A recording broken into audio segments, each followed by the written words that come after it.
What is a restrictive covenant and how will it impact you, particularly if you're developing a property? Hello, I'm Dominic Walker. Welcome to JMW's Inside Man YouTube channel. Please subscribe to the channel, like this video, keep the conversation going in the comment section as well. My guest today is Richard Glover. Richard is a partner within JMW's property litigation team. So Richard, what is a restrictive covenant? So a restrictive covenant is a restriction which is placed on the title of a property, which inhibits the use of that property in a particular way.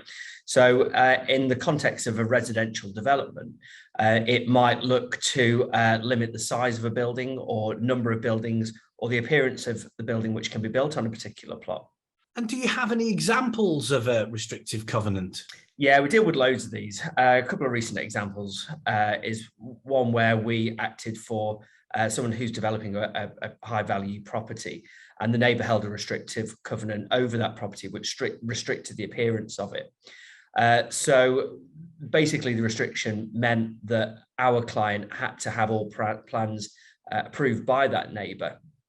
The client didn't realise the extent of this restriction, and to be fair, the neighbour as well thought that his power under the restriction was greater than it actually was. So we had to go through a process of educating both our client and the neighbour as to what exactly the restrictive covenant could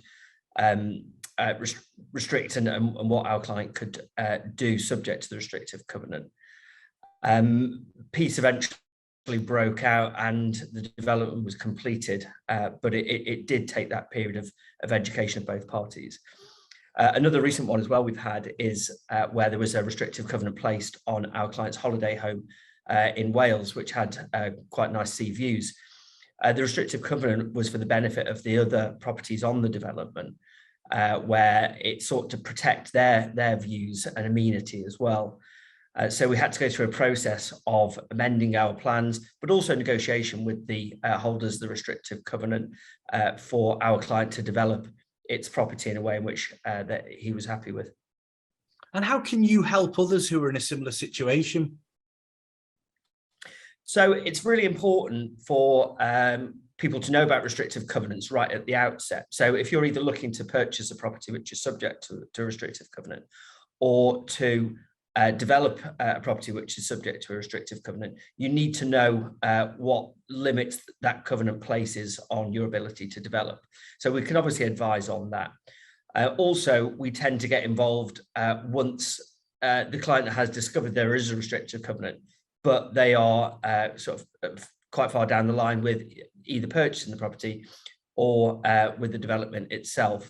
And in those circumstances, we will need to try and assist in getting the holder of the restrictive covenant to allow what our client wants to do.